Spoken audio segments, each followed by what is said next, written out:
আল্লাহ পাক আপনাকে আমাকে যতদিন দুনিয়াতে বাঁচব আল্লাহ পাক যেন ঈমানের সাথে ইসলামের সাথে সুস্থতার সাথে রাখে। সবাই বলেন আমিন। কি বলছি? ঈমানের সাথে, ইসলামের সাথে, সুস্থতার সাথে। ঈমান এটা আল্লাহর দান, সুবহানাল্লাহ বলেন।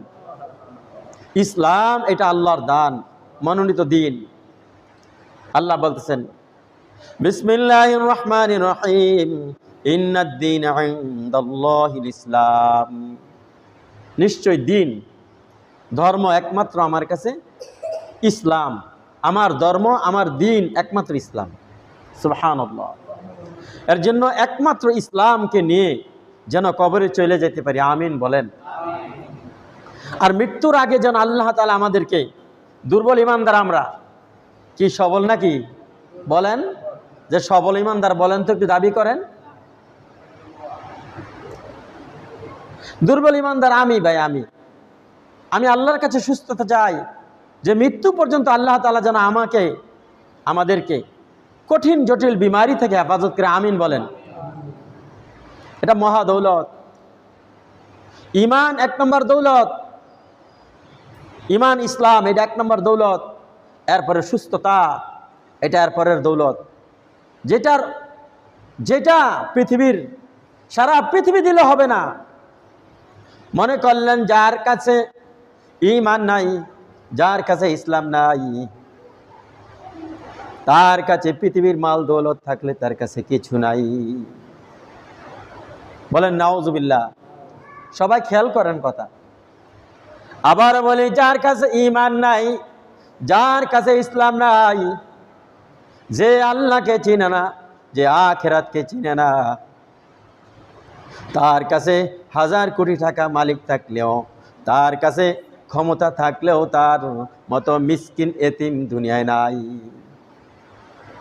আর যার কাছে ঈমান আছে, ইসলাম আছে, তার যদি দুনিয়াতে যা থাকুক আর না থাকুক, বড় বাড়ি থাকুক, বেশি সম্পদ থাকুক, আর ছোট বাড়ি হোক, কম সম্পদ হোক, যে অবস্থায় হোক, ঈমান আছে, ইসলাম আছে, তার মতো বাদশা দুনিয়ায় নাই। ঠিক কিনা বলেন?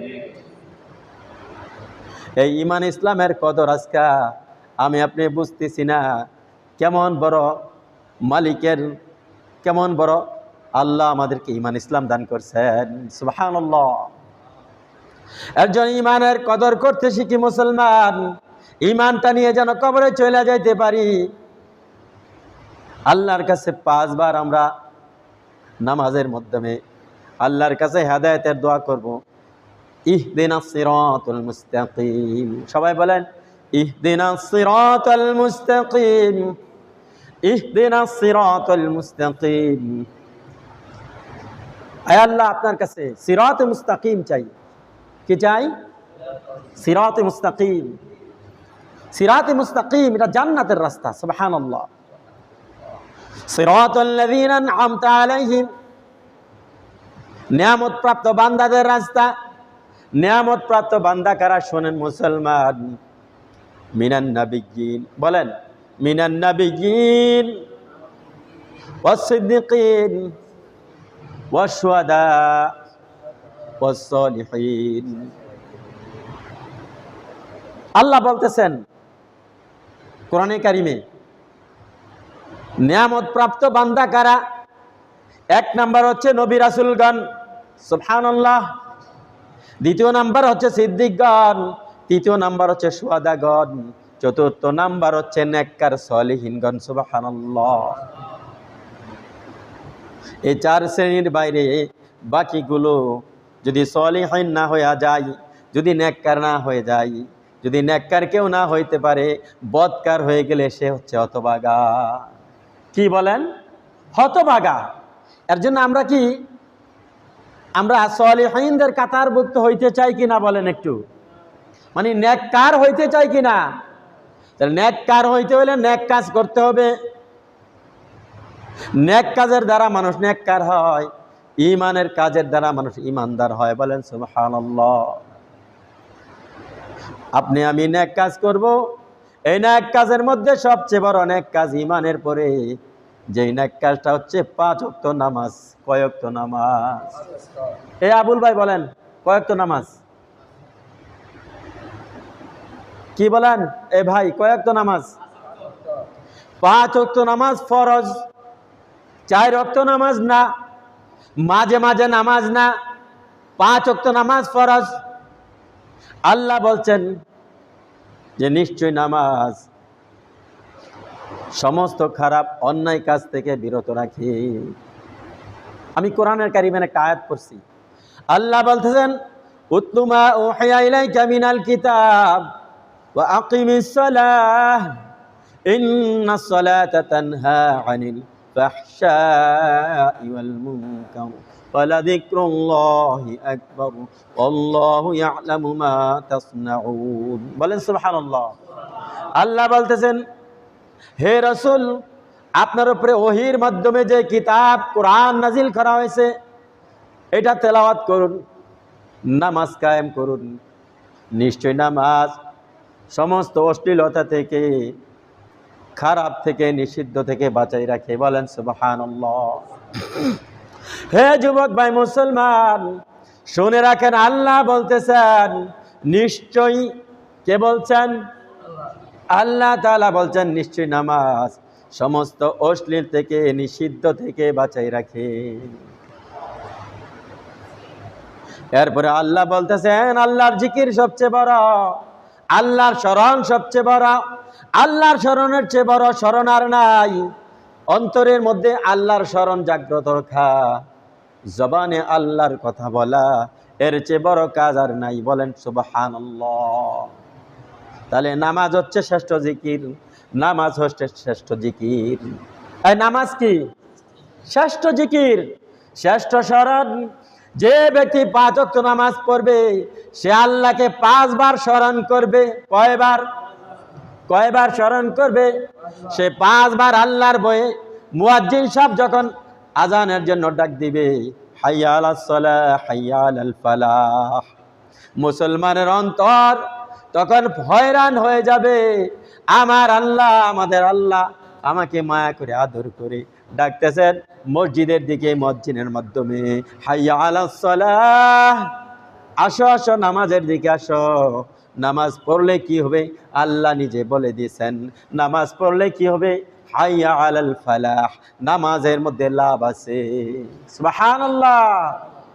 কল্যাণের দিকে আসো, লাভের দিকে আসো, নামাজে আসো। আল্লাহ বলছেন নামাজের দিকে আসো, মসজিদের দিকে আসো, কল্যাণের দিকে আসো, লাভের দিকে আসো। তাইলে আপনি আমি মুসলমান। অনেক মুসলমান হতভাগা না বোঝার কারণে নামাজকে কি বলে, আমার কাজ আছে, নামাজটাকে বড় কাজ মনে করে না। নাউজুবিল্লাহ। কারা নামাজকে বড় কাজ মনে করে না? মুসলমান শুনেন, হতভাগা ছাড়া আর কেউ না। কোন হতভাগা? মুসলমান যে ব্যক্তিকে ফজরে মুয়াজ্জিন ডাকছে, আজকে ফজরও ডাকছে কিনা বলেন? আবার আসরে ডাকবে, মাগরিবে ডাকবে, এশায় ডাকবে। ডাকার পরে মুসলমান কানে আওয়াজ শোনার পরে বলবে আমার সময় নাই, আমি কাজে আছি।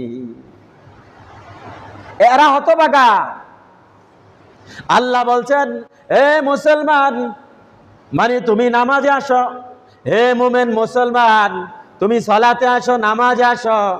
তোমার যত কাজ আছে দুনিয়ার সমস্ত কাজের মধ্যে আমি বরকত দিয়ে দেব। তুমি যখন নামাজের টাইমে নামাজ পড়বা, মসজিদে এসে জামাতের সাথে নামাজ আদায় করবা, তোমার নামাজের দ্বারা আমি তোমাকে কল্যাণ দিয়ে দেব। সুবহানাল্লাহ। তোমার অন্তরে শান্তি দেব, তোমার দিলে শান্তি দেব। মুসলমান, তোমাকে আমি সফলতা দান করব। কি করব? হাইয়া আলাল ফালাহ। আল্লাহ বলতেছেন, আরেক জায়গায় বলতেছেন কদ আফলাহাল মুমিনুন, মুমিনরাই সফল। কারা সফল? কারা সফল? সফল মুমিন কারা? আল্লাহ বলতেছেন মুমিনরাই সফল। কারা সফল? আল্লাযীনা হুম ফি সালাতিহিম খাশিউন, যারা না তাদের নামাজে বিনয়ী, নম্র। কি? নম্রতার সাথে নামাজ আদায় করে। খুশুর সাথে ধ্যান খেলার সাথে নামাজ আদায় করে তারাই সফল। তাহলে আপনি আমি সফলতা পাইতে হইলে নামাজের বিকল্প নাই, কি নাই? কিন্তু আফসোস মুসলমান, হতভাগা মুসলমান, আজকে নামাজকে সফলতার মাপকাঠি বলছে আল্লাহ তাআলা, নামাজকে সফলতার জন্য চূড়ান্ত কাজ বলছে। আজকে মুসলমান আজান হওয়ার পরে সে বেশিরভাগ মুসলমান জামাতের বাইরে থাকে, ঠিক কিনা বলেন? এই সবাই বলেন। আপনার ছেলে, আমার ছেলে, বালেক ছেলে, আপনার ভাই, আমার ভাই, পাড়া প্রতিবেশী মুসলমান, আমি নিজে বেশিরভাগ নামাজগুলোকে বর্তমানে মানুষগুলো কাজা করতেছে, ঠিক কিনা বলেন? তাহলে যারা নামাজ কাজা করতেছে, যারা নামাজ পড়ে না, বেশিরভাগ মুসলিম নারী পুরুষ নামাজ ঠিকভাবে 5 ওয়াক্ত পড়ে না, বেশিরভাগ বেনামাজি। এটাই প্রমাণ নামাজকে তারা লাভের বস্তু মনে করে না, ঠিক কিনা বলেন? আল্লাহ বলতেছেন লাভ হবে, নামাজ পড়লে নামাজে লাভ আছে, সফলতা আছে। আর আপনি আমি বলতেছি আমার চাকরির মধ্যে সফলতা আছে, আমার ব্যবসার মধ্যে সফলতা আছে, আমাদের কৃষি কাজের মধ্যে সফলতা আছে, আমাদের দুনিয়াবি কাজের মধ্যে সফলতা আছে। শুধু মানে নামাজ না পড়েও কাজ করব, নামাজ না পড়েও চাকরি করব, নামাজ না পড়ে মসজিদের বাইরে থাকব, এটাই অনেক মানুষ সফলতা বানাইছে, নাউজুবিল্লাহ বলেন। এর জন্য মুসলমান, বেশিরভাগ মুসলমানকে যদি ডাকা হয় নামাজে আসো, নামাজে আসে না। শতকরা বেনামাজি বেশি না বেনামাজি, নামাজি বেশি না বেনামাজি বেশি? বলেন একটু। সবাই বলতে হবে নামাজি বেশি না বেনামাজি বেশি?